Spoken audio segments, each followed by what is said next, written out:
কিছু হোক আর নেই হোক, ভাগড়ালিয়ে কখনো রাজনীতি করা যায় না।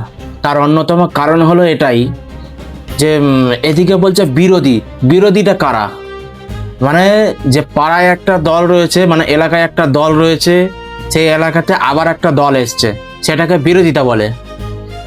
কিন্তু এখানে গোষ্ঠীদ্বন্দ্বকে বলছে বিরোধিতা। এই যে মূর্খগুলোকে নিয়ে কারা রাজনীতি করে আমার তো মাথায় আসে না। এরা কারা? মূর্খদেরকে নিয়ে আবার রাজনীতি করে?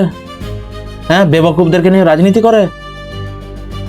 আরে ভাই, যখন নিজেদের গোষ্ঠীদ্বন্দ্ব হচ্ছে, যখন একই পার্টির মানে একই দলের যখন দুইটা দল হবে, তখন এটা বুঝতে হবে এটা হচ্ছে গোষ্ঠীদ্বন্দ্ব। এটাকে বিরোধিতা বলে না। বিরোধী কাকে বলে? বিরোধী তাকে বলে যে হয়তো এলাকায় টিএমসি রয়েছে, তো সেই এলাকাতে বিজেপি বা আইএসএফ বা সিপিএম এরা ঢুকছে, সেটাকে বলে বিরোধিতা, সেটাকে বলে বিরোধী দল। আর এরা তা না করে কি করছে? বলছে এরা আমাদের বিরোধিতা করছে। আবে ছক্কা, বিরোধী কাকে বলে সেটা আগে জান, খোঁজ নে, বোঝ, মাথায় ঢোকা। নাহলে নিজেদের গোষ্ঠীদ্বন্দ্বকে যদি বলিস বিরোধিতা, তাহলে এটা হচ্ছে লজ্জার ব্যাপার। এটা হচ্ছে অশিক্ষিতের পরিচয়, শিক্ষিতের পরিচয় এটা নয়। মাথা মোটাগুলো কোথাকারে।